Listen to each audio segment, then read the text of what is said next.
Welcome to Sweet Life Beat Life. We hope this video helps. You begin immediately by choosing the app window you want full size. Don't fiddle with other settings first.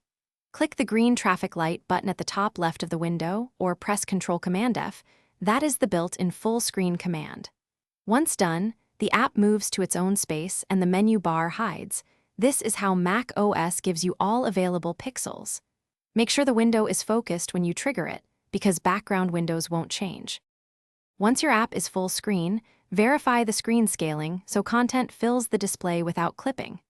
Open System Settings, go to Displays, and pick a scaled option like More Space or the native resolution. That increases usable real estate.